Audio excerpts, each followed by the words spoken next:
Huwag na ho kayong sumama sa labas, Ate Lucia. Sandali lang naman ho ako at tatapalan ko lang yung mga butas ng bubong dahil masyado nang bumibilis ang tagas dito sa loob ng kubo. Mukhang magtatagal pang ulan. Kung hindi ko pa ito maaayos ngayon ay baka bahain na tayo sa loob. Nako, Elias, iho. Ipagpabukas mo na lang at masyado nang delikado dyan sa labas. Panginoon, kayo na po sanang bahala sa amin. Huwag niyo po kaming hayaang mapahamak at ilayo niyo po kami sa mga nilalang na... sino yun? Diyos ko! Elias! May tao sa labas! Tulong! May tao ba dyan? Pakiusap! Tulungan niyo ako! Oh, Diyos ko! 10 oras na ng gabi. Sino naman kaya yung magtatangkang mga tok ng ganitong oras? Iho, mag-iingat ka! Dito na lang po kayo, Ate Lucia. Ako na po bahalang tumingin. Sino ka? Kahit ngayong gabi lang, pwede po ba ako makituloy dito sa kubo niyo? Magbabayad ako kahit magkano. Patuloyin niyo lang po ako.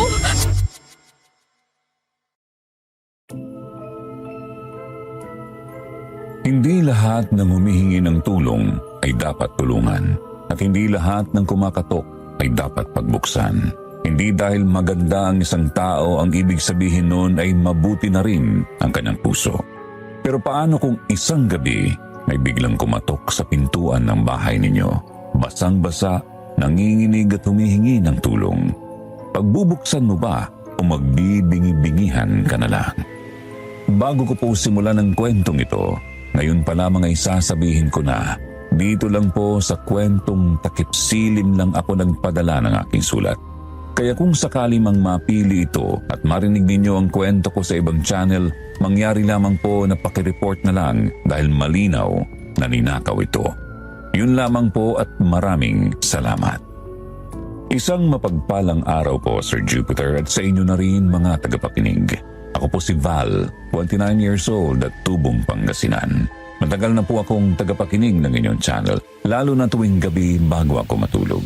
Kaya sobrang saya ko po na sa wakas makakapag-share na rin ako ng sarili kong kwento dito sa kwentong Takip Silim.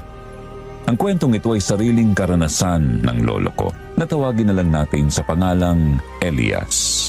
Pinakapaborito kong kwento ang love story ng lolo at lola ko. Lumaki akong pinakikinggan yun dahil paulit-ulit na kinikwento sa akin yun ng aking lolo Elias kung gaano raw niya kamahal ang lola ko. Kaya laking gulat ko nang minsan aminin niya na bago ang lola ko, may nauna pa pala siyang babaeng minahal. Isang babaeng hanggang ngayon ay nagbibigay pa rin sa kanya ng takot at kirot sa puso niya. Dahil hindi raw kasi yun basta isang simpleng babae lang, kundi isang mayamang nilalang na minsang tumatok sa pintuan ng kanyang kubo para makituloy at magtago.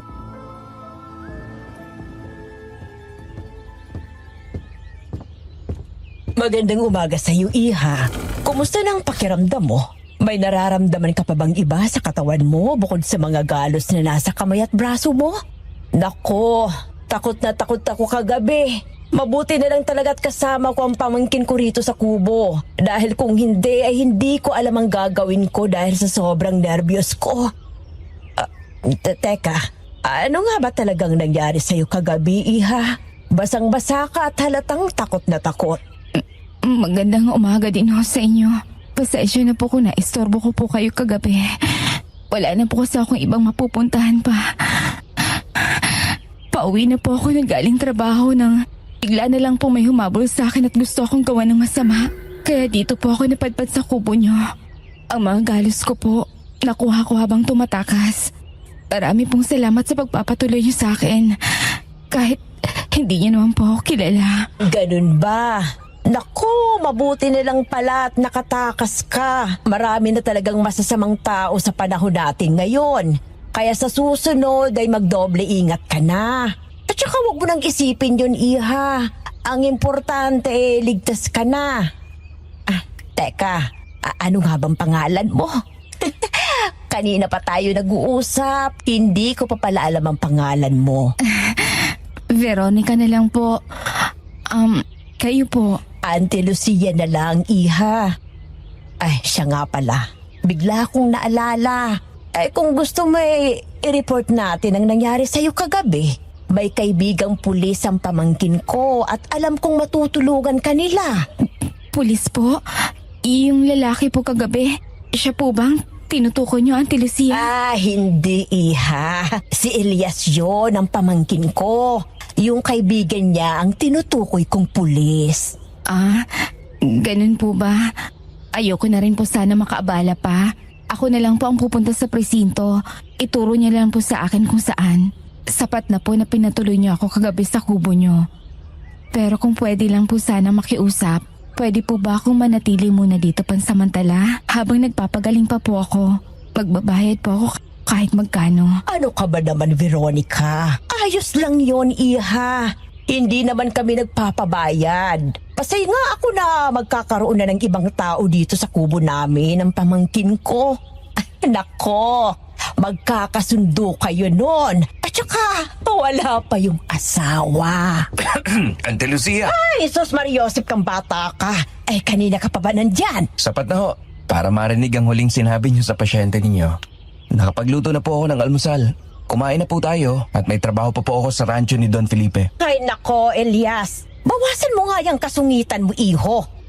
Hindi ka na bumabata. Paano ka makakahanap ng babaeng aasawahin mo niyan?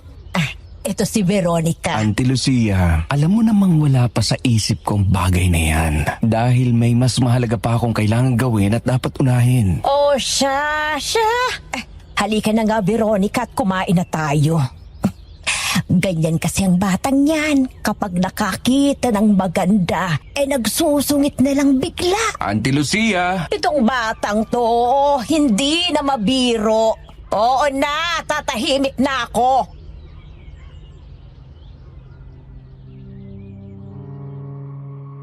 Tandang-tanda ko pa, Sir Jupiter, kung paano ikinwento sa akin ni Lolo Elias ang unang umagang kasama nila si Veronica. Sa simpleng asaran, sa pagiging masungit niya, wala raw siyang ideya na doon na pala magsisimula ang lahat. Sa isang desisyon na magpapabago hindi lang ng buhay niya, kundi ng mga taong mahalaga sa kanya.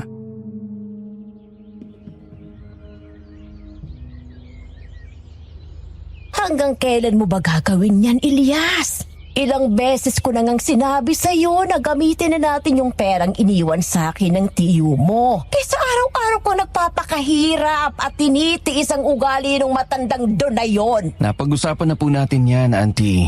Hindi ko po gagalawin yon dahil sa inyo po ang perang yun. Gusto ko pong paghirapan ang pagbawi ng titulo ng lupa. Eto na lang po kasi ang natitirang alaala ng mga magulang ko sa akin. Ayoko lang naman kasing nakikitang nahihirapan ka, Elias. Sa akin ka na lumaki at binili ng kapatid ko bago sila mawala. Kaya masakit din sa akin na makita ka araw-araw na nahihirapan dahil parang anak na din kita. Hindi kami biniyayaan ng anak ng tiyo mo kaya hindi mo ko masisisi kung ganito man ako makitungo sa iyo. Alam ko naman po yun, Auntie Lucia, pero huwag kang mag-alala. Kaya ko to. Sige na ho, aalis na ako. Mag-iingat po kayo dito. Siya, sige, baka gabihin ka pa. Hindi ka man lang ba magpapaalam kay Veronica? Auntie Lucia naman eh. Kung ano man yung binabalak ninyo ay mas mabuti pang itigil nyo na ngayon pa lang. Ikaw na nga ang tinutulungan. Ikaw pa ang maraming reklamo. Hindi pa nga po natin siya lubusang kilala, Auntie.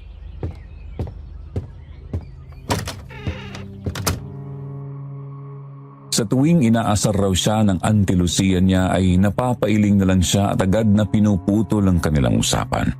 Wala ng mga magulang ang Lolo Elias ko, Sir Jupiter. Ang tanging kapamilya na lang na meron siya ay ang Auntie Lucia niya na nagpalaki at nag-alaga sa kanya. Balo na rin ito at wala ng asawa.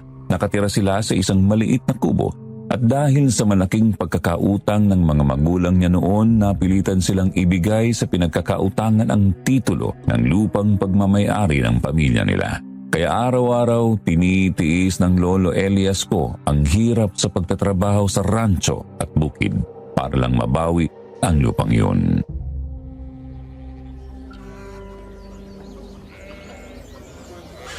Ilang beses ko bang sasabihin sa inyo na ayokong may nakikitang nagpapahinga? Hindi ko kailangan nagtamad dito. Kung ayaw niyong sumunod sa patakaran ko, ay mas mabuti pang lumayas na kayo ngayon din mismo. Tignan ko lang kung sino ang mga dilat ang mga mata na mamamatay dahil sa gutom. Binabayaran ko kayo para kumilos at hindi ang magpahinga. Don Felipe, ginagawa naman po namin na maayos sa mga trabaho namin dito sa rancho. Pero masyado na ho kayong malupit sa mga trabahador ninyo. Hindi po kami robot para hindi makaramdam ng pagod. Tinitiis namin ang gutom para sa mga pamilya namin. Pero kayo, wala kayong puso, Don Felipe. Elias, baka nakakalimutan mo kung sino ang kausap mo. Isang sabi ko lang ay kaya ko kayong paalisin sa kubong yon. Pinapaalala ko lang na nasa akin ang titulo ng lupa nyo. Kung hindi lang nakiusap sa akin si Lucia, ay matagal ko na kayong pinalayas doon. Hindi po ako nakakalimot, Don Felipe. Ang sa akin lang ho, ay maging patas naman sana kayo sa mga taong nagpapakahirap magtrabaho sa inyo. Ha? At sino ka para pagsabihan ako ng mga dapat at hindi dapat gawin, ha? Tandaan mo, Elias, ako ang bumubuhay sa inyo. Kung wala ako, ay wala rin kayong lahat dito. Hala, sige, magtrabaho na kayo. Kung ayaw yung tanggalin ko kayong lahat sa trabaho. Darating din ang araw mo, Don Felipe.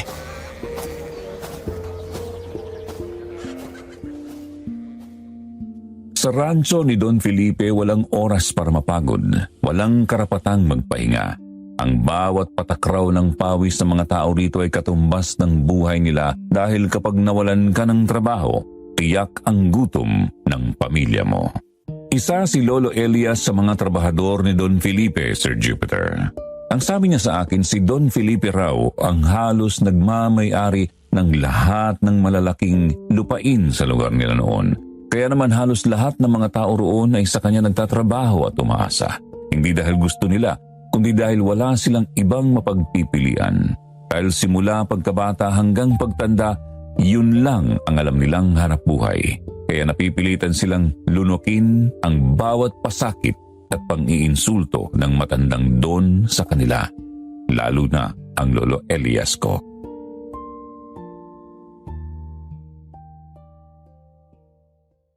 Pagka-uwi galing trabaho, hindi raw maintindihan ni Lolo Elias kung bakit bigla siyang nakaramdam ng kakaibang ginhawa nang madatnan niya sa kubo si Veronica. Tinuturuan ito ng kanyang Auntie Lucia sa mga gawaing bahay.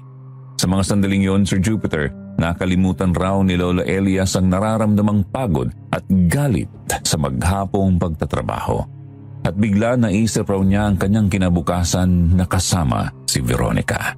Alam ng Lolo Elias ko na masyado pang mabilis dahil isang gabi pa lamang niyang nakakasama ang babaeng nakituloy sa kubo nila. Pero maski siya, hindi niya raw maintindihan ang sarili niya kung bakit ganun na lamang ang naramdaman niya na parabang may binubuhay si Veronica na kung ano sa puso niya.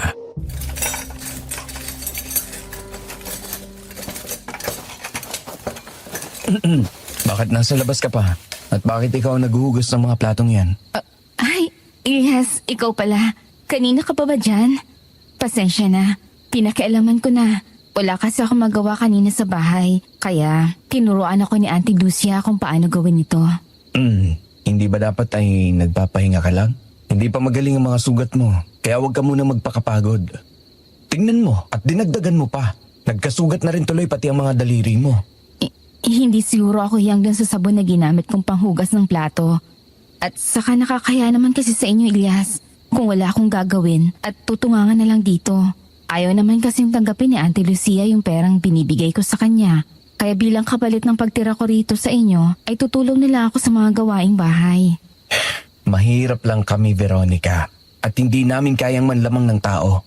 Bukas sa loob namin ang pagtulong sa'yo na walang anumang hinihinging kapalit. Lumalamig na. Halika na at tulungan na kitang magbuhat dyan. Salamat, Elias. Nakaka-istorbo ba ako? Babalik na lang pala ako bukas, Elias. Mukhang busy ka pa ngayon. Marco, ikaw pala. Veronica, pumasok ka na sa loob. Ako na bahala rito. Sige. Maiwan ko na muna kayo. Ang labig mo naman sa akin, pre. Pero doon sa babae, may pangiti-ngiti ka pa dyan. Hindi mo man lang ako pinakilala. Tigilan mo ko, Marco. Gabi na. Anong sadya mo rito? Eto naman ang sungit, ha? Hindi na mabiro. Sinong babaeng yun, Elias? Pasyente ni Auntie Lucia, si Veronica. Dito muna siya sa amin pansamantalang nakatira habang nagpapagaling. Tinulungan namin siya nung isang gabi dahil may humahabol raw sa kanya at gusto siyang gawa ng masama. Na-report nyo na ba? Kung gusto mo, Elias, ako nang bahalang mag-asikaso nun. Sige, salamat Marco. Ano nga ulit ang pinunta mo rito?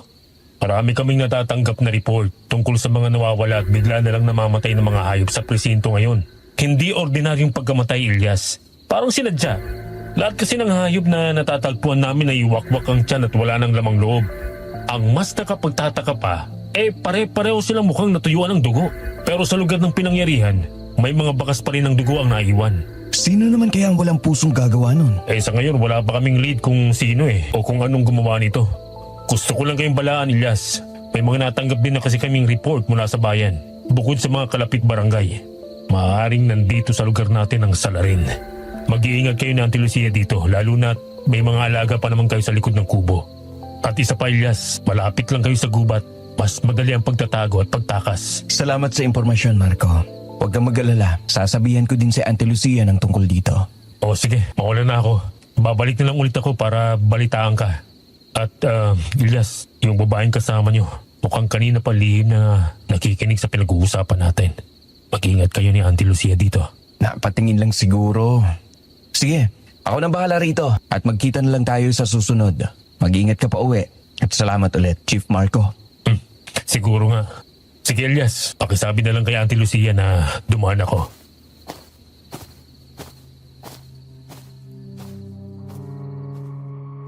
Isang pulis ang kaibigan ng Lolo Elias ko, Sir Jupiter. Nakilala raw niya si Marco nung hawakan nito ang kaso ng pagkamatay ng mga magulang niya. Si Marco rin daw ang tumulong sa kanila ni Auntie Lucia nung mga panahong walang-wala sila. 2 taon ang tanda sa kanya ng kaibigan ng pulis, mabait at mapagkakatiwalaan ayon sa lolo ko. Nang gabing yon, naging mailap raw sa kanya ang pagtulog. Hindi kasi mawala sa isip niya ang babalang iniwan ni Marco. At bukod doon ay ang kakaibang kilos ni Veronica na nagdulot sa kanya ng hindi maipaliwanag na kaba at takot na hindi niya alam kung saan nanggagaling. Naisip na lang noon ng Lolo Elias ko na baka dahil hindi pa niya kabisado ang ugali ng babae, kaya ganun na lamang ang nararamdaman niya.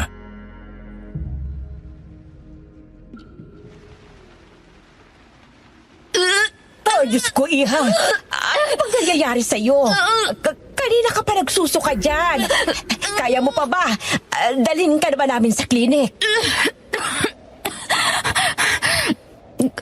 Kaya ko po. Pasensya na po, Auntie Lucia. Bigla lang po talagang sumama ang tiyan ko. Anong nangyayari? Auntie? Veronica? Hindi ko nga rin alam, Iho. Pare-pareho lang naman ang kinain natin kaninang hapunan. Hindi ka ba sanay sa isda at gulay, Iha? Kung yun ang dahilan, pasensya ka na dahil yun kasing madalas naming kainin dito.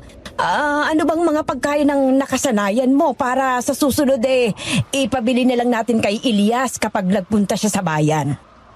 Sariwa. Gusto ko ng sariwang laman.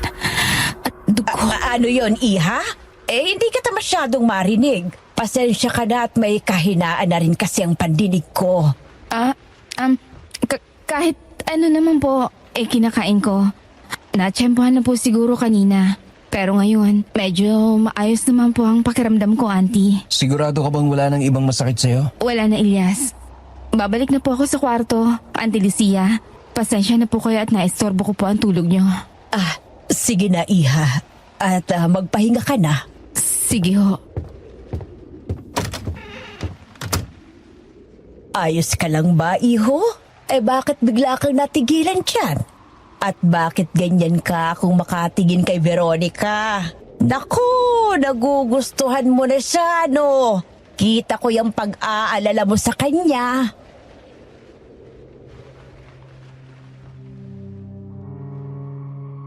Ng mga oras na yun, Sir Jupiter, hindi raw alam ng Lolo Elias ko kung ano ang isasagot niya sa Auntie Lucia niya. Bigla na lang kasi siyang natigilan at nahulog sa malalim na pag-iisip. Hindi kasi siya sigurado kung totoo ba ang nakita niya dahil bahagyang nakayuko ang mukha ni Veronica. Nang tanungin siya ng Auntie Lucia niya kung ano ang mga kinakain nito. Para kasing nakita niya ang pagpapalit ng kulay ng mga mata nito. Ang dating puti at itim naging purong pula. Segundo lang daw ang tinagal, Sir Jupiter, kaya hindi raw sigurado ang lolo ko kung totoo ba ang nakita niya o namamalikmata lamang siya. Pero isang bagay daw ang malinaw. Hindi raw niya makakalimutan ang kilabot na gumapang sa buong katawan niya noong gabing iyon.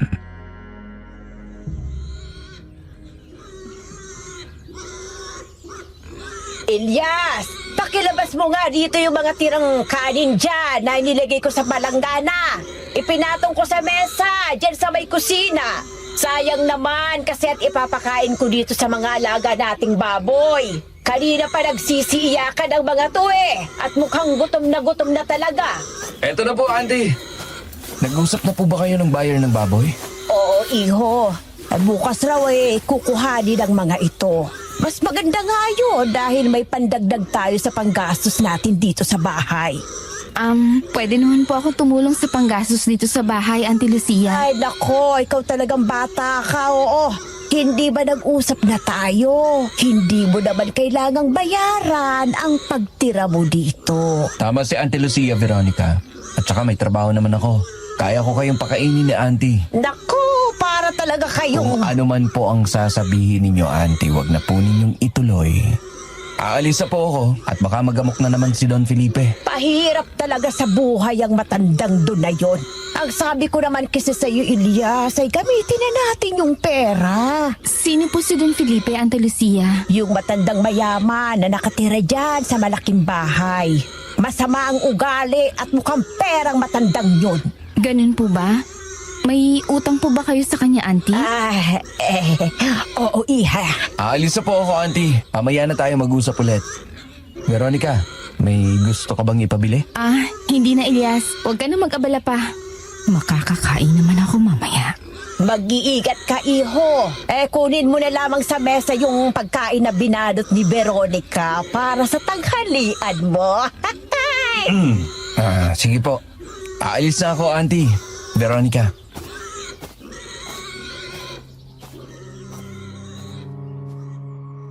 Sa mga oras na yon, Sir Jupiter, hindi pa alam ng Lolo Elias ko na ang pag-alis niyang yun papunta sa rancho ay simula na pala ng mas mabigat na pagsubok sa buhay nila. Bago siya tuluyang umalis, sinulyapan niya pang muli ang Auntie Lucia niya na nagpapakain ng mga alaga nitong baboy. Hindi raw niya maintindihan kung bakit bigla na lang siyang kinabahan. Pakiramdam niya may mangyayari raw na hindi maganda.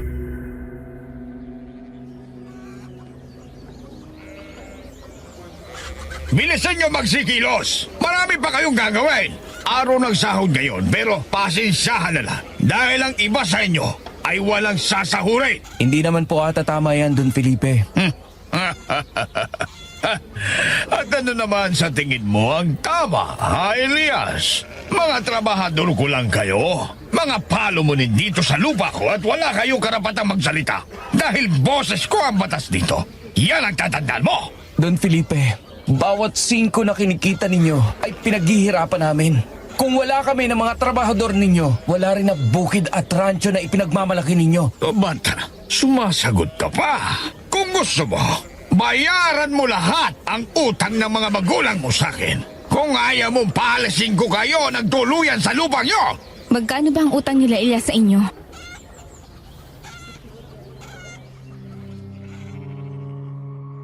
Nung araw na yon, Sir Jupiter, nagkasagutan na naman ang Lolo Elias ko at si Don Felipe. Sanay na raw siya sa pang-api ng matandang Don pero hindi niya kayang makita na pati ang ibang trabahador ay pinagmamalupitan nito. At habang nagsasagutan sila ay laking gulat niya nang bigla na lamang may sumabat sa kanilang usapan ng matandang si Don Felipe. Si Veronica. Halos hindi raw niya makilala ang babae sa anyo nito. Nakasuot ito ng eleganteng pulang bestida na lalong nagpatingkad ng maputi nitong balat. Maayos ang mahaba at alon-alon nitong buhok at sa bawat galaw niya ay sumasabay din daw sa ihip ng hangin ang suot nitong damit. Sa isip ng Lolo Elias ko parang hindi raw yun yung babaeng minsang kumatok sa kubo nila.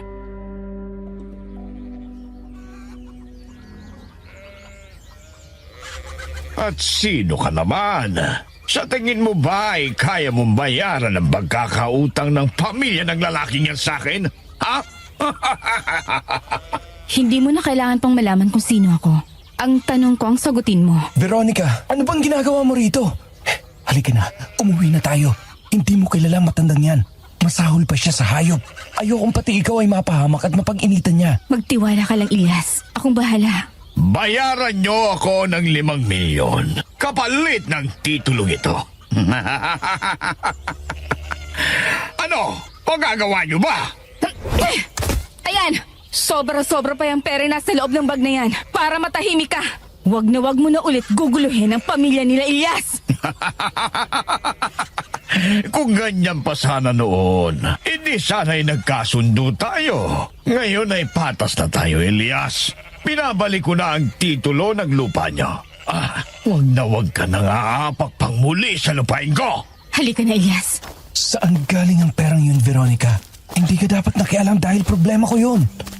At paano mo nalaman na doon ako nagtatrabaho? Ilyas, gusto ko lang makatulong sa'yo at kay Auntie Lucia. Hindi ko na kaya makita kayong nahihirapan. Hindi mo dapat ginawa yun. Napalapit na kayo sa akin, Ilyas. Pasensya na. Pinilit ko si Auntie na sabihin kung nasaan ka. Tsaka pera ko naman ang ginamit ko. Kaya huwag mong isipin na may utang ka sa akin. Hindi ko naman kayo sisingilin. Hindi, Veronica. Ibabalik ko ang pera mo. Babayaran kita. Hindi ko kailangan ng pera mo, Ilyas. Kung pera lang din pag-uusapan, marami ako niyan. Ang gusto ko lang naman, ang makatulong ako sa inyo. Mahirap bang intindihin yun? Huwag mong ipamukha sa akin ang yaman mo, Veronica. Hindi ko kailangan yan. Kapag sinabi kong babayaran kita, babayaran kita. Ang dami mo namang sinasabi. Ayan, edi tumahimik ka. Halika na nga, umuwi na tayo, Ilyas. Kanina pa naghihintay si Auntie Lucia sa atin.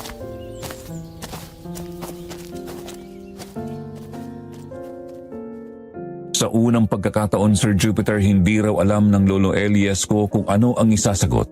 Bigla na lang raw kasi siyang napipik ng halikan siya ni Veronica sa labi, kaya hinayaan na lang daw niya itong hilahin sa pauwi sa kubo. Aaminin niya, nakaramdam raw siya ng tuwa ng mga sandaling yun. Nakaramdam raw siya ng init sa puso niya na matagal na niyang hindi nararamdaman.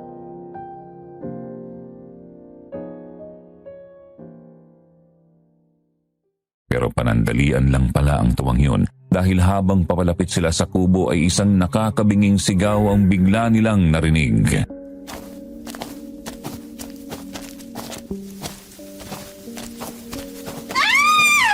Hindi ako pwede magkamali. Boses ni Auntie Lucia yun.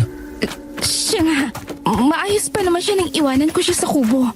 Pero hindi ang mga alaga niya. May sinabi ka ba? Ang sabi ko ay bilisan na natin. Baka kung ano nang nangyari kay Auntie. Ay, Diyos ko! Ang mga alaga ko! Tulong! Mga kapitbahay! Tulong! Auntie! Ano nangyari? Magsisinong lang sana ako ng mga sinampay. Nakalimutan ko kasi kanina. Nakakatulog na rin ako noon dahil uminom ako ng tsaa at tinimpla ni Veronica bago siya umalis. Ay, bigla kasing sumakit ang ulo ko. Pagising ko ganito na. Diyos ko, Elias! Pinatay nila ang mga baboy natin! Sinong gumawa nito? Tahan na, Auntie. Ipinapangako ko, pagbabayaran natin kung sino man na may gawa nito. Si Marco, iho. Papuntahin mo siya rito. Ano nang gagawin natin? Bukas kukunin na sana ang mga baboy. May paunang bayad na sila, Elias. Nagastos ko na. Magkikitawag ako. Papupuntahin ko si Marco rito. Gagawa ako ng paraan, Auntie Lucia. Huwag na po kayo mag-alala, Auntie Lucia. Ako nang bahalang kumausap sa kanila.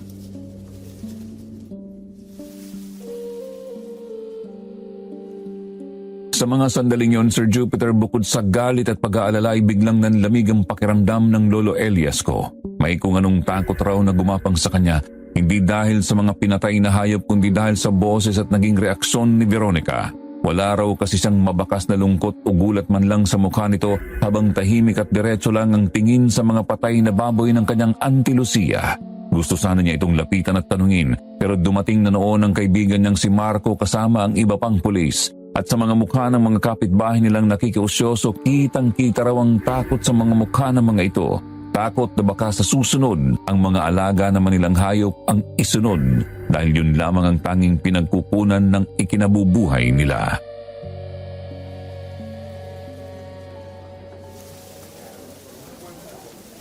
Kinalulungkot kong nangyari sa mga alaga ni Auntie Lucia, Elias. Huwag kayong magalala. Hindi kami titigil hanggat hindi nahuhuli ang may gawa nito. At sigurado akong nasa malapit lang ang salarin na yon. Hindi rin ako papahig na magpatuloy pa ito, Marco. Sobrang dami na nang nabibiktima. Natatakot ang mga tao dahil dito lang nakaasa ang buhay nila. May sasabihin ako sa iyo, Elias. Kailangan mo itong malaman dahil tungkol din ito sa mga magulang mo at sa babaeng kasama nyo. Pero hindi dito. Sa presinto na lang tayo mag-usap. Sige.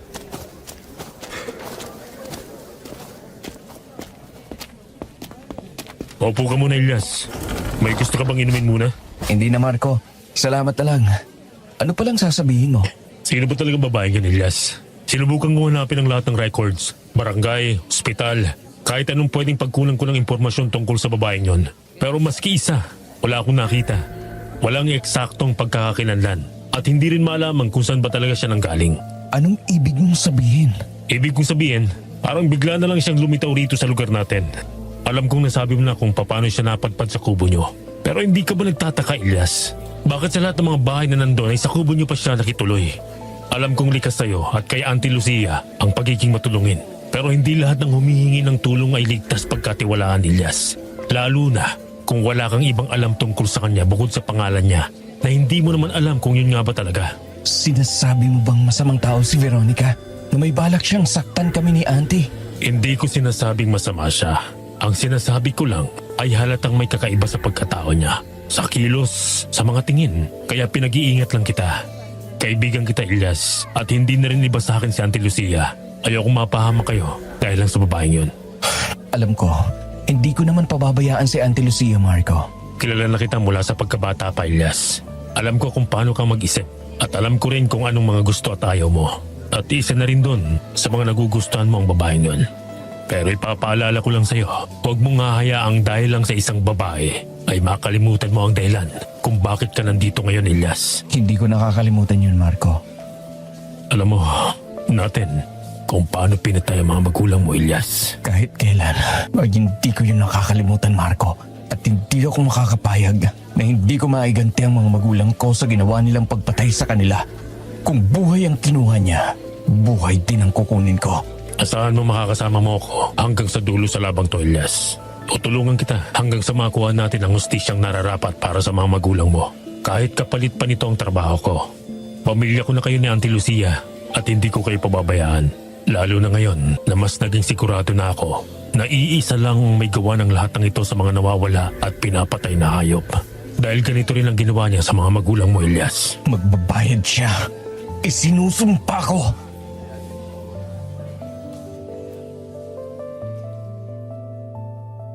Nang mga sandaling yon, Sir Jupiter, tuluyan ang nabalot ng galit ang puso ng Lolo Elias ko. Galit na matagal na niyang kinikimkim mula pa noong gabing kinitil ang buhay ng mga magulang niya. Isinumpa niya na hindi siya titigil na mahanap ang salarin at pagbabayarin ito sa mga ginawa niya.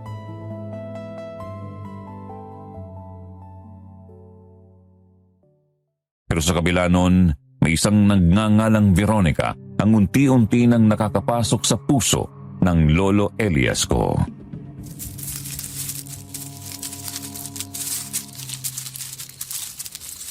Sino yan? Sinabing sino yan? Kapag hindi ka lumabas dyan sa pinagtataguan mo, ay hindi mo magugustuhan ang gagawin ko sa'yo. Elias, Veronica, anong ginagawa mo dito? 3:00 na ng madaling araw. Bakit nasa labas ka pa? At ano yun nasa damit mo? Dugo ba yan, Veronica? Tsaka bakit ganyan ang itsura mo?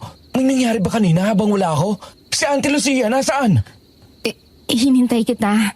At habang naghihintay ako sa'yo, ay may kinausap akong tao. Isa sa mga tauhan ko, dinalhan niya ako ng pera dito. Hindi ba't nagsabi na ako nang bahala dun sa nagastos ng pera ni Auntie Lucia? Tsaka, etong mga nasa damit ko, nakuha ko kaninang naglinis kami sa likod ng kubo. Ang sabi kasi ng mga pulis pwede na raw linisan, total tapos na yung investigasyon nila. Si Auntie Lucia naman, kanina pa natutulog. Pinauna ko nang magpahinga.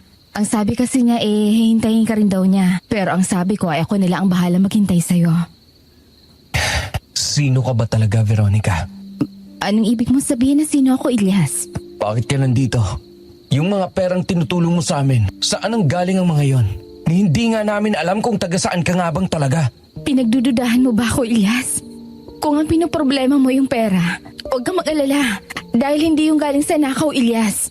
Sariling pera ko yon at wala akong gagawin na masama sa inyo ni Auntie Lucia. Sa tono ng pananalita mo, parang inaakusahan mo ako na may balak akong gawin sa inyo. Sige, sasabihin ko na sa ang totoo. Napadpad ako dito sa lugar niyo dahil tumakas ako. Tinakasan ko yung lalaking balak ipakasal sa akin ng mga magulang ko. Mayaman din siya gaya ko. Pero Ilyas, ayoko sa kanya. Hindi ko siya mahal. Kaya nandito ako ngayon sa kubo niya ni Auntie Lucia para magtago. Ayoko makita niya ako.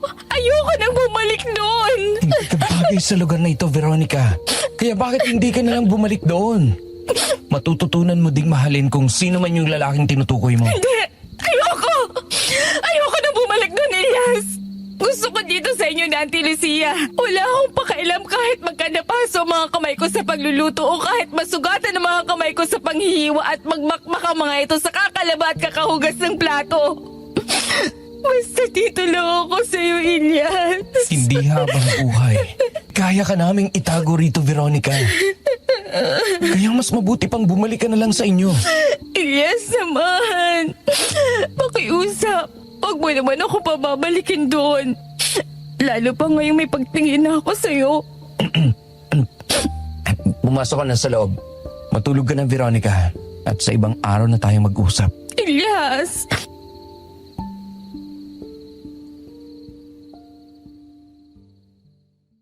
Natameme na lang ang Lolo Elias ko noong mga oras na yon, Sir Jupiter. Hindi niya raw kasi napaghandaan ang pag-amin sa kanya ni Veronica.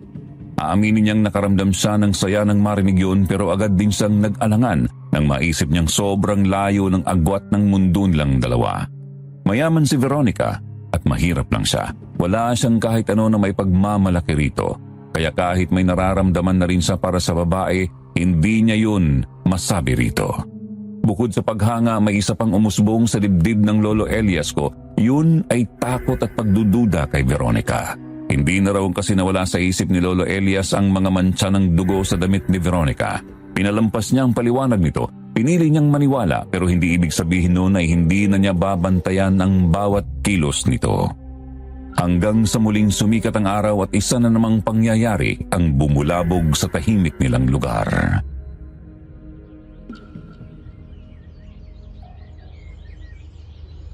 Nako, Iha, hindi mo na sana ginawa yun.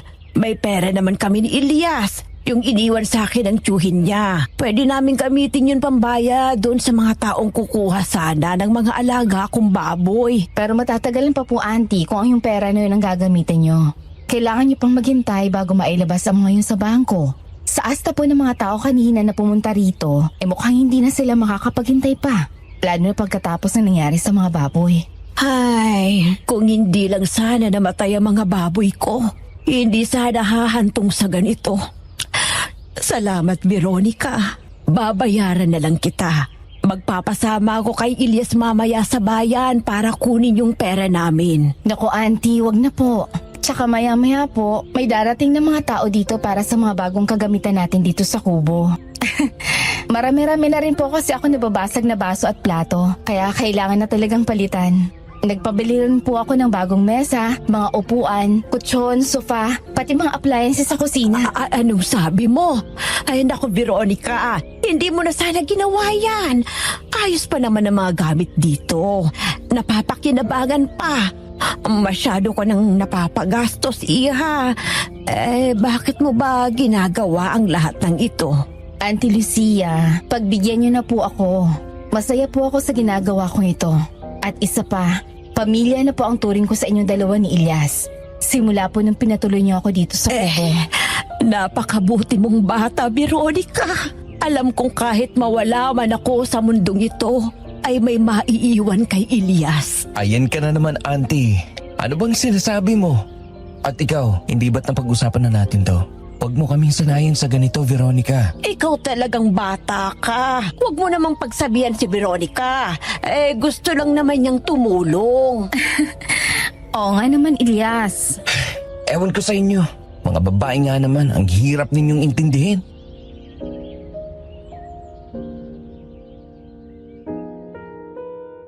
lahat ng gamit sa kubo ay napalitan ng bago, Sir Jupiter. Tandang-tanda pa ng Lolo Elias ko kung paanong nakiusyoso ang mga tao sa dami ng kagamitang hinatid sa kanila nung araw na yon. Halos hindi na nga raw magkasya ang mga ito sa maliit nilang kubo. Hindi na rin sila nauubusan ng pagkain sa dami ng stock nila sa bahay. At ang lahat ng yon ay galing kay Veronica. Daig pangaraw nila ang nanalo sa loto sa biglaang pagbabagong yun na nangyari sa buhay nila.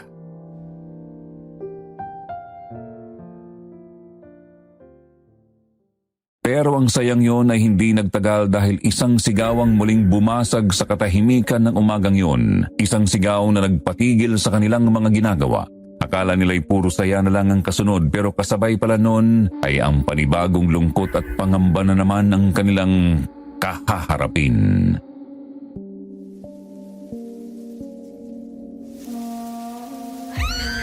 Oh, Diyos ko! Si Lourdes yun ah! Kapitbahay natin, Elias! Ano po kayong nangyari kay Aling Lourdes, Auntie? Magmadali ka, iho. Puntahan natin. Baka kung ano nang nangyari sa kanya. Sige ho, alina kayo, Auntie. Ikaw, Veronica, sasama ka ba? Hindi na. Alam ko na kung anong nangyari. Mas mabuti nga kung dito ka na lang. Sigurado ako maraming tao ron. Baka may makakilala pa sa'yo. Oo. Dito na lang ako. Napagod din ako sa pag-aayos ng mga gamit kanina. Tsaka biglang sumama ang pakiramdam ko kagabi. Magpapahinga lang ako saglit bago ako magluto ng kakainin natin mamayang tanghalian. Sige, mauna na kami. Pero kung hindi mo talaga kaya, ay ako na lang gagawa nun. Magpahinga ka na lang muna dito. Sige.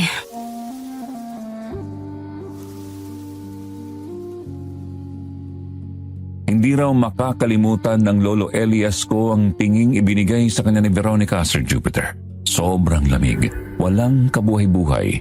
Inisip na lang niya na baka pagod lang talaga ang babae, kaya ganun na lang ang naging kilos nito. Gusto man raw niyang komprontahin ito ay nagmamadali na silang umalis ng kanang Auntie Lucia ng mga oras na yon para puntahan ang nagsisigaw nilang kapitbahay na si Aling Lourdes. At habang papunta na sila ni Auntie Lucia sa kanilang kapitbahay, tanaw na nila mula sa malayo ang maraming tao. May mga pulis na rin at isa na ron ang kaibigan niyang si Marco. Lalong lumakas ang bulungan sa paligid. Ramdam na ramdam ng lolo ko ang pangamba ng mga tao ng mga oras na yon. Ang iyak at sigaw ni Aling Lourdes ang bumungad sa kanila. Kasabay ng mabahong amoy ng naaagnas na laman ng mga patay nitong kambing. Katulad ng nangyari kay Auntie Lucia, may mga buyer na rin sana ang mga alagang yun at may paunang bayad na rin. Pero nauwi lang ang lahat sa wala dahil sa hindi mahuli-huling salarin na siyang pumapatay sa mga walang kalaban-labang mga hayop sa baryo nila.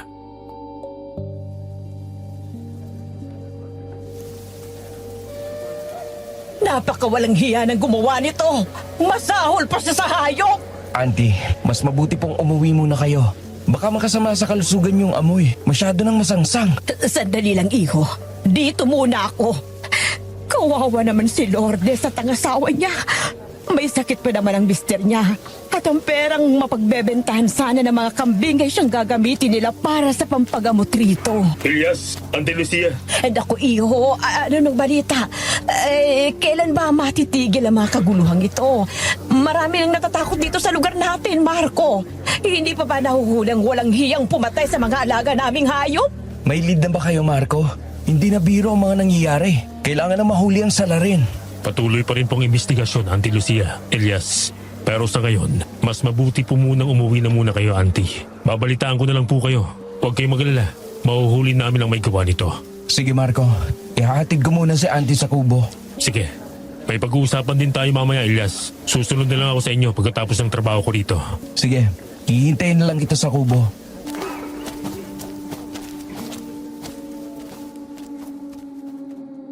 Ayon sa Lolo Elias ko, Sir Jupiter, hindi pa doon natatapos ang mga kakaibang pangyayari. Nung araw na yon, agad ring sumunod sa kanila ang kanyang kaibigan na si Marco. Sinundo siya nito at dinala sa presinto. Hindi raw niya agad naintindihan kung bakit kailangan pa nilang umalis ng kubo. Tinanong pa nga niya kung bakit hindi na lamang sila doon mag-usap. Pero ang sagot ng kaibigan ay delikado raw. May mga tenga raw na hindi dapat makarinig ng kanilang pag-uusapan. Napansin din ng Lolo Elias ko kung paano tumingin si Marco kay Veronica. May pag-aalinlangan, may babala sa mga mata nito. Pero hindi niya rin daw ito masisisi dahil mula nang mamatay ang kanyang mga magulang, si Marco na raw ang tumayong kuya at tagapagtanggol nila ng kanyang Auntie Lucia. Pagkarating nila sa opisina, pareho raw silang walang imik noon at nagpapakiramdaman lang. Hanggang sa tuluyan hanggang basagin ng kaibigan niyang si Marco ang katahimikan at sa presinto, doon narinig ni Lolo Elias ang balitang halos hindi raw niya kayang paniwalaan.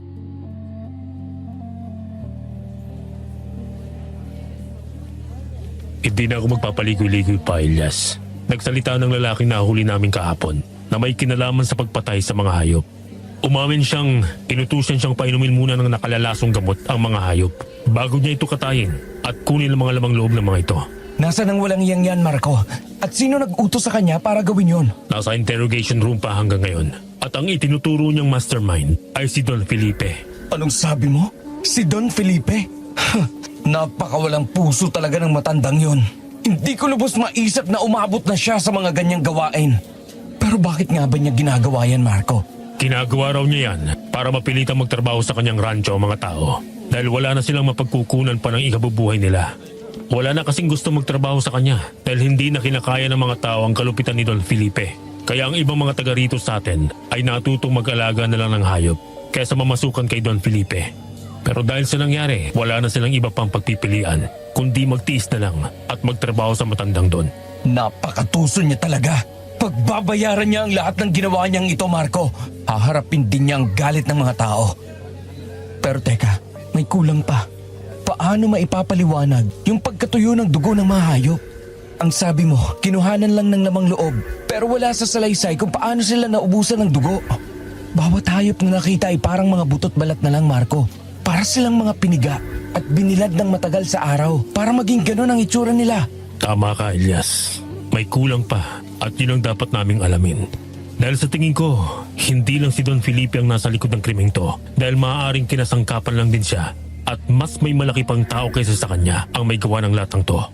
May mga nakuha kaming ebidensya at lahat lang yon ay iisa lang.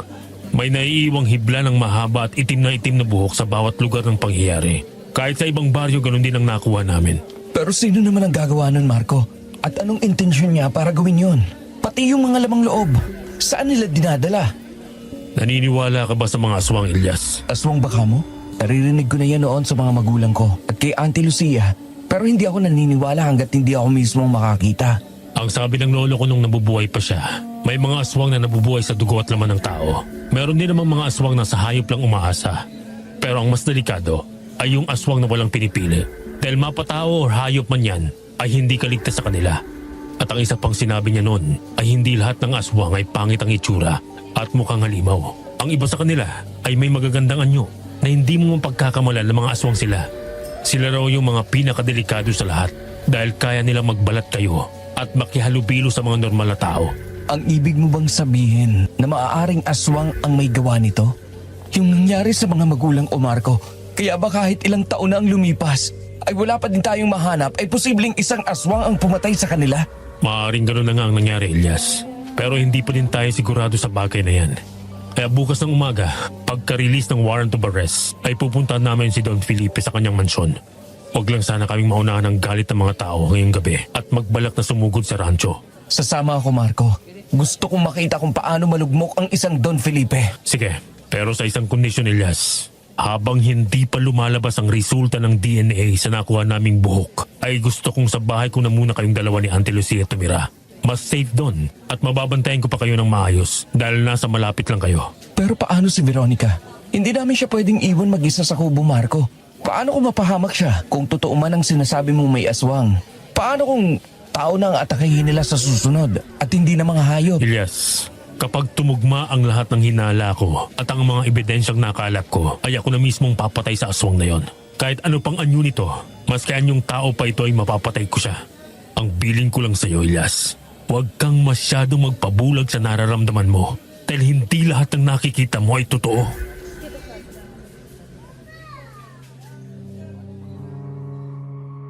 Nung mga oras na yun, Sir Jupiter, binundol raw ng matinding kaba at takot ang puso ng Lolo Elias ko. Pangamba para sa kaligtasan ng pamilya niya at takot dahil sa isang kutob na nararamdaman niya. Na sa kabila ng lahat ng paliwanag ni Marco, may isang mukha raw na pilit pumapasok sa isip ng Lolo Elias ko. Isang mukhang pilit niyang itinataboy. Nagmamadaling umuwi ang Lolo Elias ko po noon galing presinto. Halos hindi na raw niya makita ang mga nadadaanan niya sa paligid sa sobrang bilis ng pagpapaandar niya sa motor na hiniram lang niya sa kaibigan. Ang tanging nasa isip niya kasi noong mga oras na yun ay ang makarating agad sa kubo at maibalita kay Auntie Lucia ang lahat ng natuklasan nila ni Marco at kung gaano kalaki ang panganib na nakaamba sa kanila. Pero huli na siya dahil pagdating niya sa kubo ay ang ingay, sigawan ng mga nagtitipon na tawang sumalubong sa Lolo Elias ko.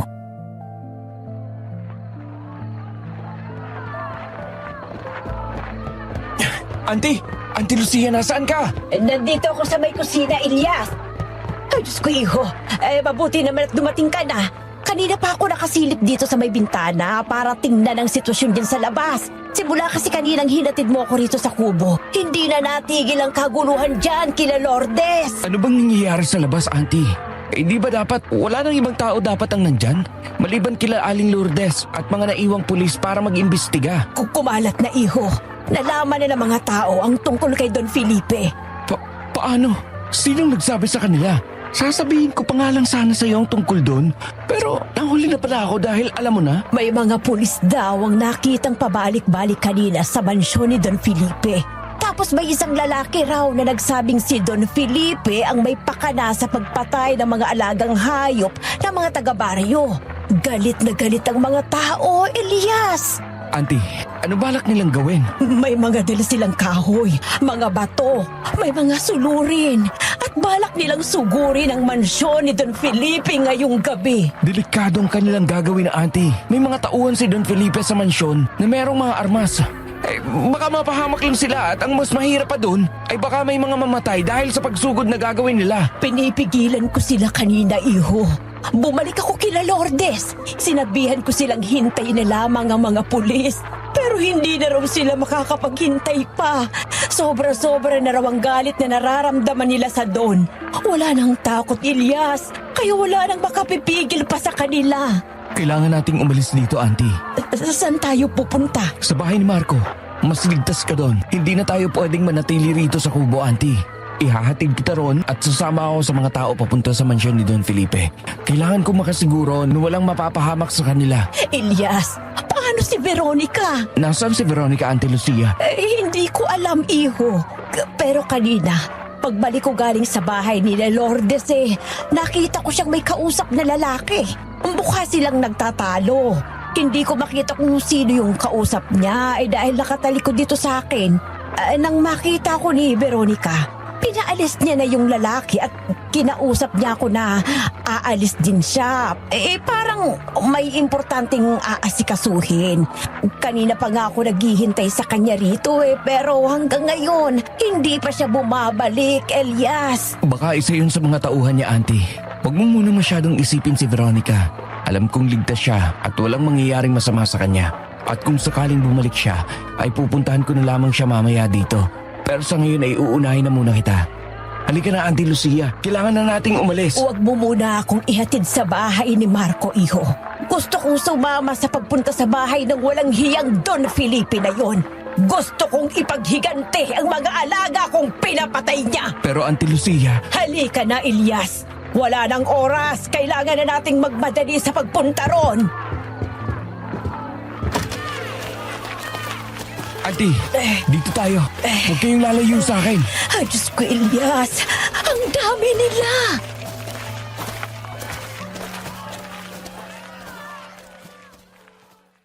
Hindi na raw nagaksaya ng oras ang Lolo Elias ko, Sir Jupiter. Hinila niya palabas ng kubo ang kanyang Auntie Lucia habang sa paligid nila ay ang mga taong galit na iisa lang ang tinatahak na direksyon. Yun ay ang papunta sa rancho at mansyon ng matandang si Don Felipe. Bitbit nila ang mga kahoy na may apoy sa dulo at mga bato na handang maningil at manakit. Pero pagdating nila roon, sa halip na si Don Felipe ang madatnan ng mga tao sa rancho ay ang nakakasukang amoy ang sumalubong sa kanila. Punong-puno ng mga nakatambak na hayop ang labas ng mansyon ng matandang Don. Mga nabubulok at naaagnas na mga hayop na tila sinipsip hanggang matuyo ang mga dugo. Tila naabandona na ang lugar dahil pati ang mga tauhang di armas ni Don Felipe ay hindi mo na makikita sa paligid. Ang kaninang galit na mga tao ay biglang napalitan ng matinding takot.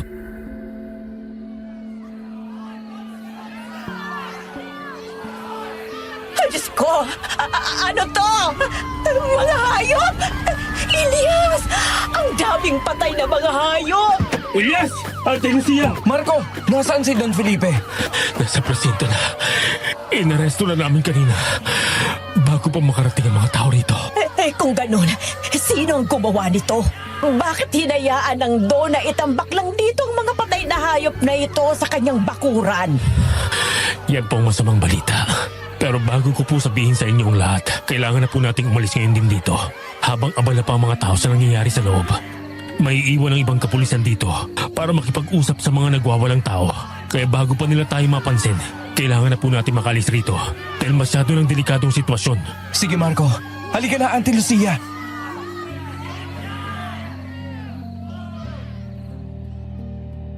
Tahimik at may pag-iingat na nilisan ni Lolo Elias ko kasama ang kanyang Auntie Lucia at kaibigang pulis na si Marco ang mansyon ni Don Felipe. Iniwan nila ang mga taong nagsisimula ng mag-amok ng gulo dahil hindi nila nakita si Don Felipe. Bago pa raw sila tuluyang makalayo ay kitang-kita pa ng Lolo Elias ko ang ginawang pag-awat ng mga pulis sa mga tao na nagsimula ng sunugin ang ibang parte ng mansyon.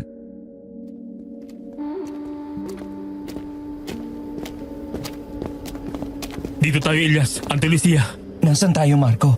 Hindi ito ang opisina mo. Maupo muna kayo. Nandito tayo sa interrogation room.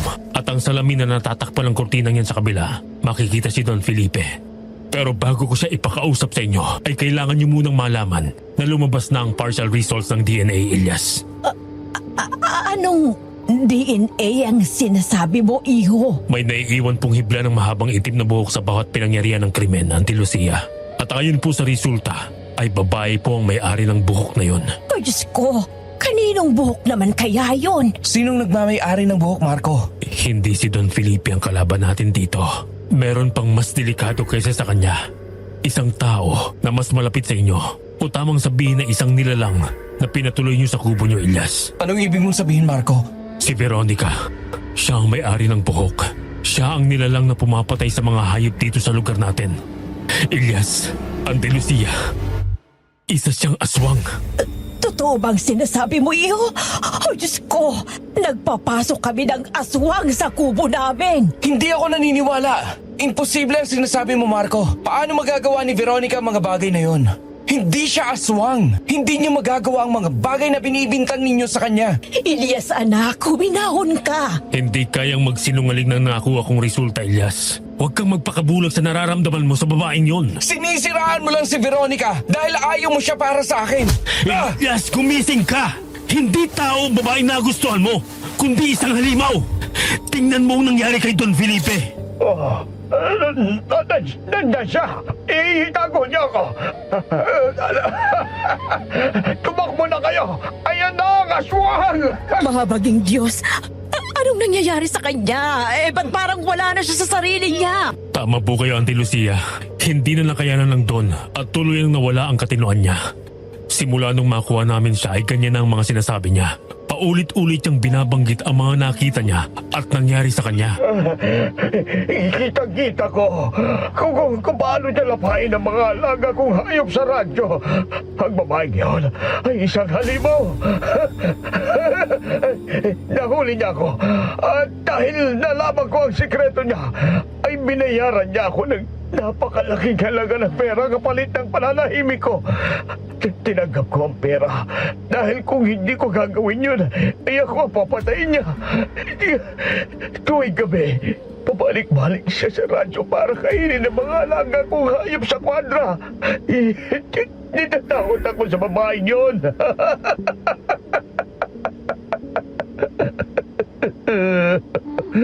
Pinalabas niya ako ang may sala pero hindi. Wala akong kasalanan. Pakawalan niyo ako rito. Wala akong kasalanan. Hindi ako ang pumatay. Hindi ako. Ang Veronica Veronica yun ang pumatay sa mga hayop dito sa lugar natin. Paparating na siya. Ay, Diyos ko!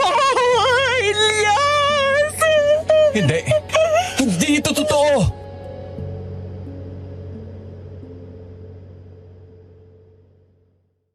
Parang tinanggalan ng hangin ang dibdib ng Lolo Elias ko, Sir Jupiter. Sa unang pagkakataon sa buong buhay niya, wala siyang masabi. Wala siyang mahawakan kahit isang dahilan para itaboy ang katotohanang unti-unting bumabaon sa isip niya. Ang bawat sigaw ni Don Felipe, bawat halakhak nitong puno ng takot ay parang patalim na paulit-ulit na humihiwa sa kanya. Doon niya naramdaman ang bigat ng lahat ng babalang binaliwala niya dati. Ang mga gabing may dugo sa damit ni Veronica, ang madalas na pagkawala nito tuwing gabi, ang malamig na titig na minsan niyang ipinagkibit balikat. Gusto raw niyang maniwala na may mali, Sir Jupiter, na may pagkukulang lang sa investigasyon, na may iba pang paliwanag ang kaibigan niyang si Marco. Dahil ayaw maniwala ng utak niya pero sa kaibuturan ng puso niya may isang boses na paulit-ulit na sumisigaw. Aswang ang babaeng nagustuhan mo, Elias. Halimaw ang babaeng pinapasok mo sa buhay niyo. At habang nanginginig si Auntie Lucia sa kanyang tabi, unti-unti ring gumuguho ang natitira pang tiwala at pag-asa na pinanghahawakan ng Lolo Elias ko.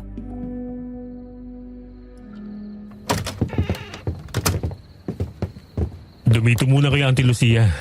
Hanggat hindi pa namin nahuhuli ang nilalang na yon, ay manatili muna kayo sa bahay ko. Delikado kung babalik kayo sa kubo lalo pat alam niyo na ang totoong pagkatao ni Veronica.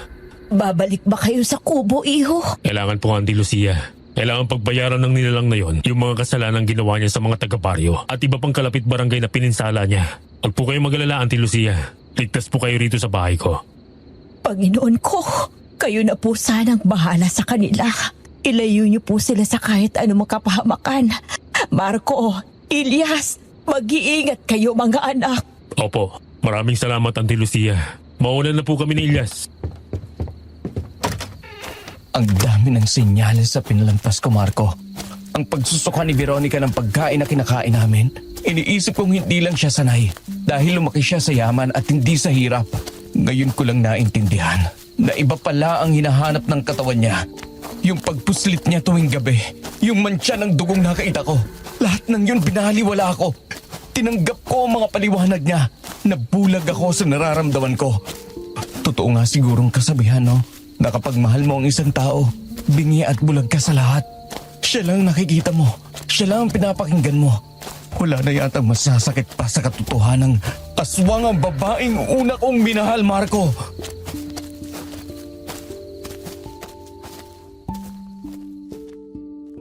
Habang naglalakad sila pabalik sa kubo ay doon na tuluyang bumigay ang Lolo Elias ko, Sir Jupiter. Isa-isang bumuhos ang mga salitang matagal niyang kinimkim habang tahimik na nakikinig si Marco sa bawat pagtatapat ng kaibigan niya. Ganun nga raw siguro ang pag-ibig. Hindi lang ito puro saya dahil minsan kalakip nito ay ang sakit. Lalo na kung hindi talaga siya ang itinadhana para sa iyo. Kailangan ka munang masugatan para maintindihan mong may mga pagmamahal na hindi kailanman pwedeng magtagal at ipilit.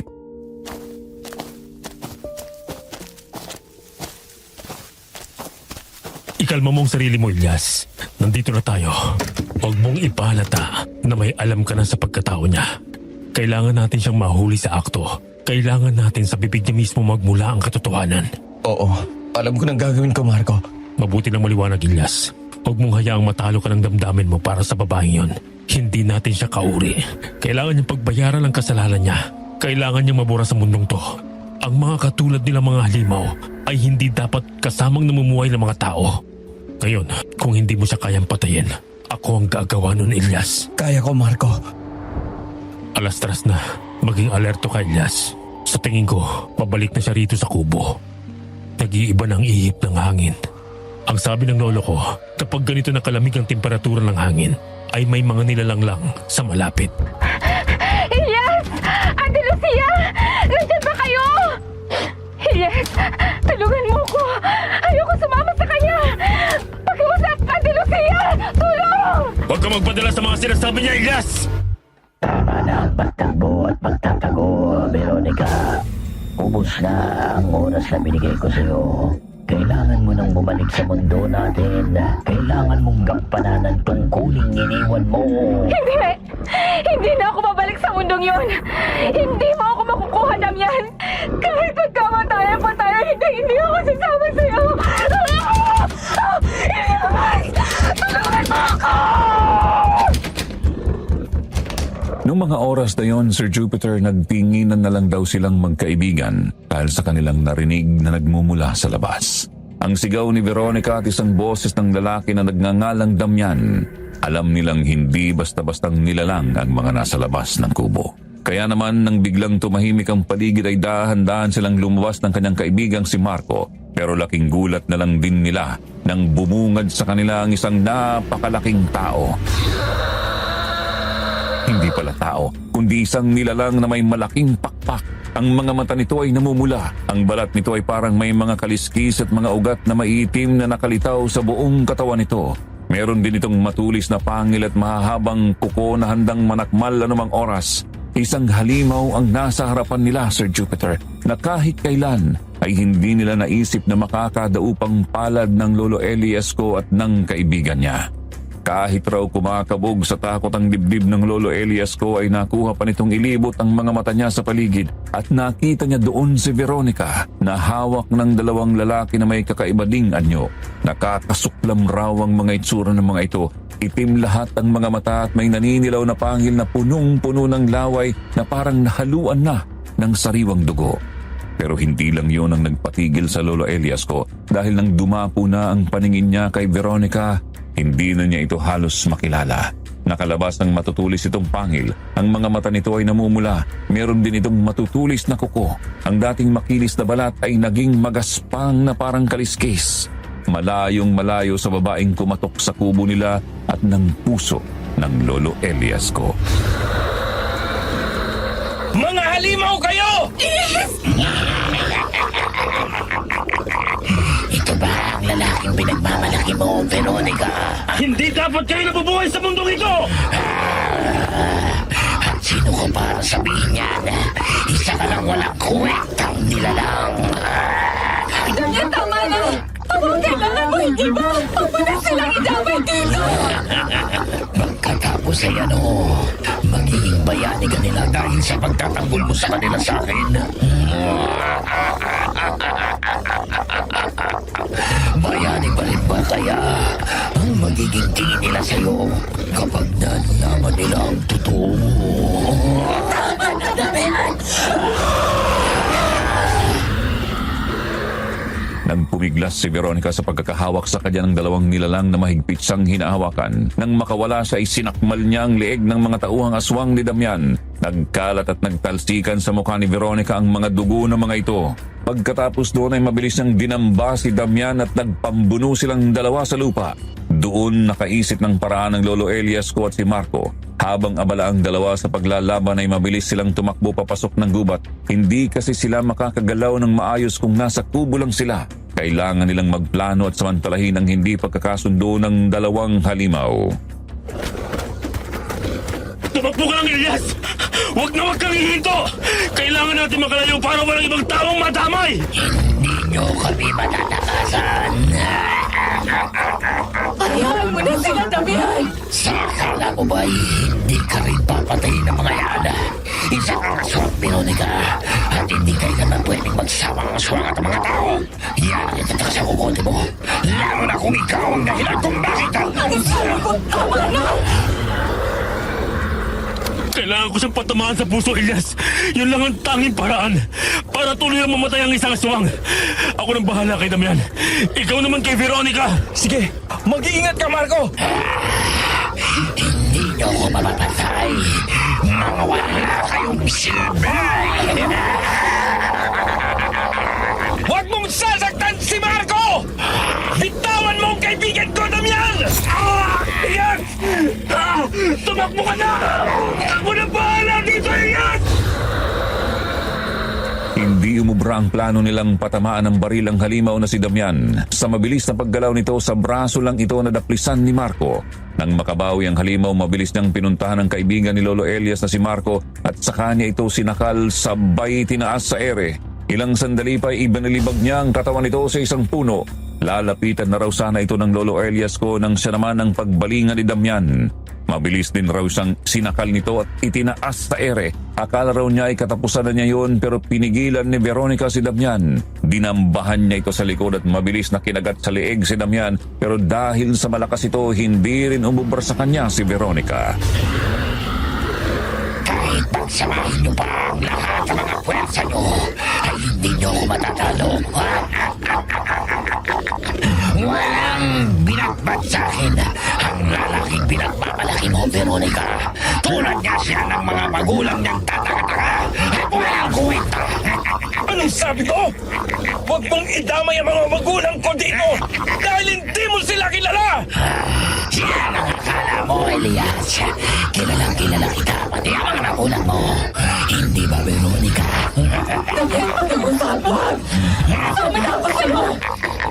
Ganyan ba ang nagagawa ng pag-ibig sa'yo, Veronica? Nagiging mahina ka. Bakit hindi mo sabihin sa lalaki yan na simula pa noon ay binabantayan mo na siya habang dinidiis mo ang buto mo sa laman at dugo ng tao? Hindi ba? At napakasarap ng mga tao, lalo na ang mga magulang niya. Anong ibig niyang sabihin, Veronica? Elias, mahal kita. Patawarin mo ko, Elias. Ano sabi ang sinasabi niya, Veronica? Ang pumatay sa mga magulang mo, Elias.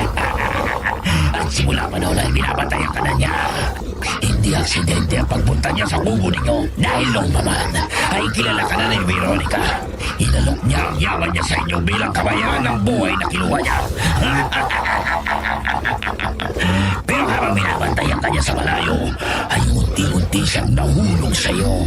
At bilang pagtalikod niya sa akin at pagtataksil niya sa buong lahi namin, ay ito ang nararapat sa iyo, Elias. Hindi ako makapapayag! Hindi! Marco! Nagtalsika ng dugo sa mukha at katawan ni Lolo Elias, Sir Jupiter. Dugo na nagmula sa kaibigan niyang si Marco. Imbis na siya ang masaksak sa dibdib ng matutulis na kuko ng halimaw na si Damian, sinangga ni Marco ang katawan nito sa kanya para mailigtas siya. Kasabay noon ang mabilis na pagkalabit nito sa gatilyo ng baril na nakatutok sa dibdib ni Damian.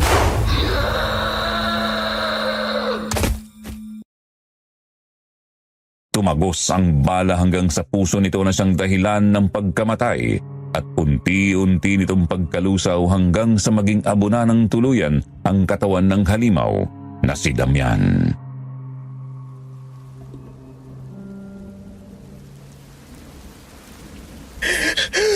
Marco! Marco, gumising ka! Naririnig mo ba ako? Ah! Walang iya kayo! Magbabayad kayo! Kuya! Kuya Marco! Hindi ba't gusto mong tawagin kita, kuya? Gumising ka na, oh! Kuya Marco, tutangin na! Huwag mo naman ako biruhin ng ganyan! Huwag mo kami iiwan!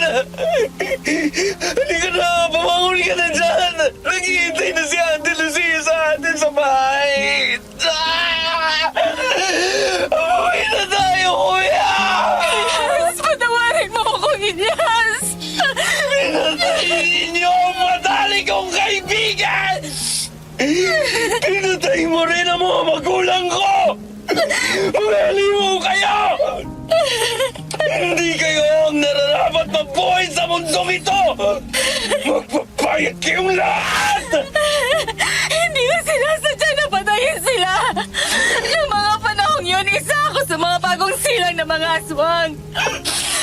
Sa pagtapak namin sa edad na 18 ay para kami mga bagong panganak na gutom na gutom.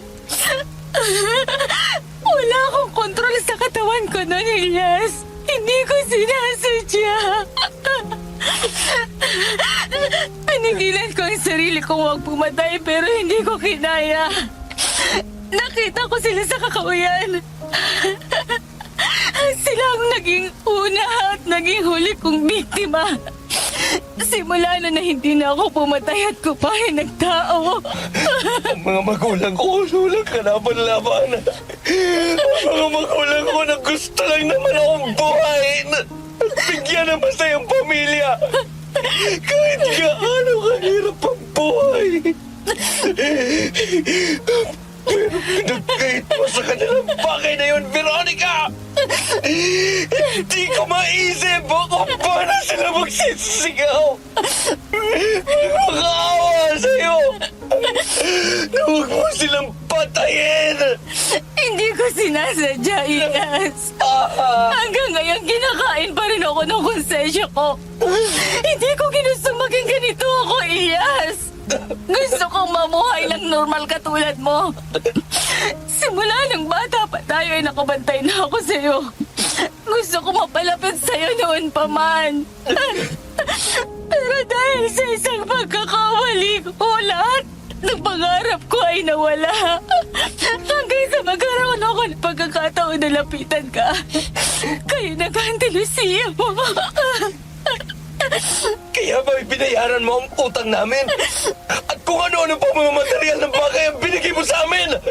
Para malinis mo ang konsensya mo? Hindi ganun yun, Ilyas. Mahal kita, Ilyas. At bukal sa loob ko ang lahat ng ginawa kong pagtulong. Hindi dahil sa konsensya ko. Mahal? Paano mo nasasabi mahal mo ako? Kung simula pa noon, ay hinayaan mo ang sarili mo na magpatalo sa pagkikiaswang mo! Hindi mo ba naisip kung ano nararamdaman ko?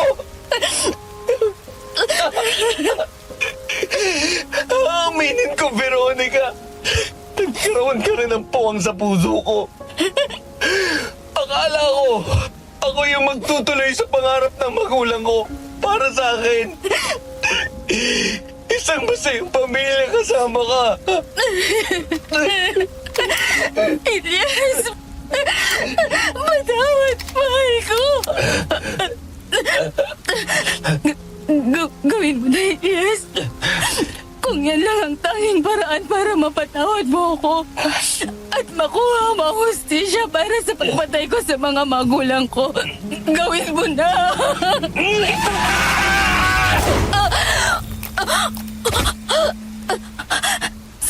Salamat sa pagpaparamdam at pagtuturo niyo sa akin ni Auntie Lucia kung paano maging isang normal na tao, Ilyas.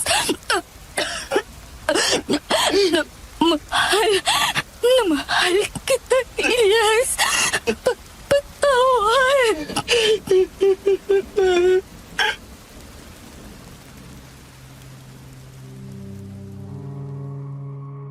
Yun na ata ang pinakamasakit na pangyayari sa buhay ng aking lolo Elias, Sir Jupiter. Ang malaman na ang babaeng mahal niya ay isa palang aswang. Ang aswang na pumatay sa mga magulang niya na matagal na niyang hinahanapan ng hustisya. At ang masaksihan mismo ang pagbubuwis buhay ng kanyang matalik na kaibigan para lang mailigtas siya. Wala na rin sigurong mas masakit pa kung unti-unti mong nakikitang nawawalan ng buhay ang babaeng mahal mo sa mga kamay mo mismo.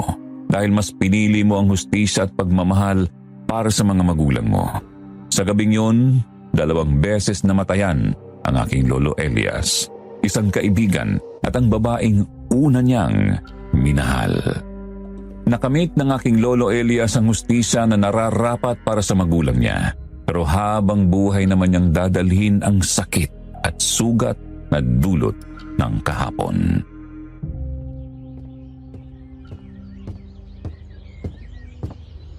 Nailabas na ang lahat ng gamit sa likod ng kubo, iho. Sige po, ako nang bahala sa mga yon. Paano itong iniwan na malaking bag na may lamang pera ni Veronica, iho? Anong gagawin natin dyan? Isasama ko po sa mga susunugin ko.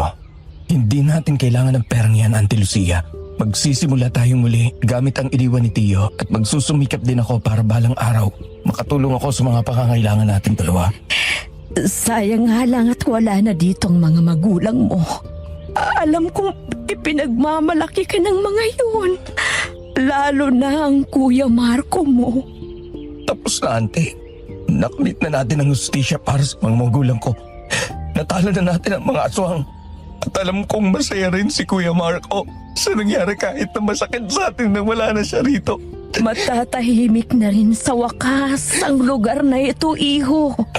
Wala nang takot at pangamba ang mga tao na baka mawalan na naman sila ng mga alaga. Ate Lucia, may kumakatok. Pagbuksan mo, iho, baka si Don Felipe na yan. Magandang araw sa inyo, Elias. Lucia. Magandang araw rin sa inyo, Don Felipe. Ngayon na ba ang alis mo? Oo, matatagalan rin ako doon sa pupuntahan ko. At tulad ng napag-usapan namin ni Elias, ay siya na muna ang bahalang mamahala sa radyo at sa mga trabahador.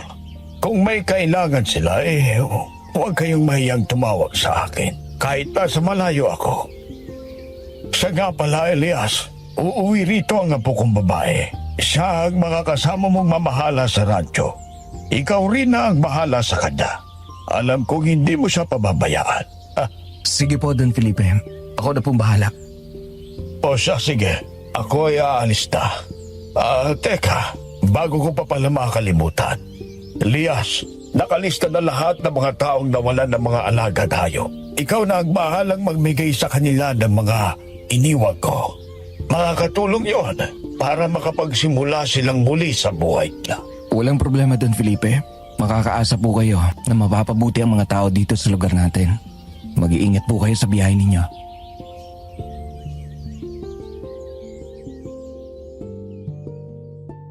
Kasabay ng pagsilip ng liwanag, nagbago din ang ugali ng matapobreng si Don Felipe. Matapos nitong mahuli at mawala sa sarili ay nagpagamot ito. At sa kanyang pagbabalik, humingi siya ng tawad sa lahat ng tao na naagrabyado niya, lalo na si Lolo Elias. Binigyan niya ng trabaho ang mga tao na walang hanapbuhay. Pinalitan niya ang mga hayop na nawala sa mga tao. Nawala na ang pagiging malupit nito at tanging pagpapakumbaba at pagtulong na lang sa mga tao ang ginawa ng Don. At dahil sa magandang ipinakita nito, napatawad siya ng mga tao. Marami mang nagbago at nawala sa buhay ng Lolo Elias ko, sa huli naging masaya rin naman siya dahil sa pamamagitan ni Don Felipe, nakilala niya ang babaeng nagpatibok muli ng kanyang puso. Yun ay ang aking lola. At doon na nga sa Jupiter nagsimula ang love story nilang dalawa. Hanggang dito na lamang po ang kwentong takipsilim ng aking Lolo Elias. Maraming salamat po sa inyong pakikinig.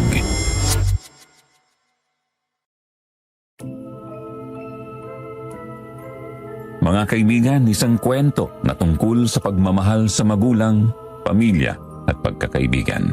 Yun ang ipinakita ng ating sender ngayon. Isang kwento na susubukin kung gaano kakatatag sa hamon ng buhay, lalo na sa hamon buhay pag-ibig. Kung meron man kayong gustong ibahagi ng mga opinyon ninyo tungkol sa kwento ni Elias, pwede niyo pong ilapag dito sa ating comment section. Huwag rin pong kalimutang i-like, i-share at i-subscribe ang kwentong Takipsilim at iba pa naming channel para sa mas marami pang kwento ng kababalaghan at misteryo. Marami pong salamat.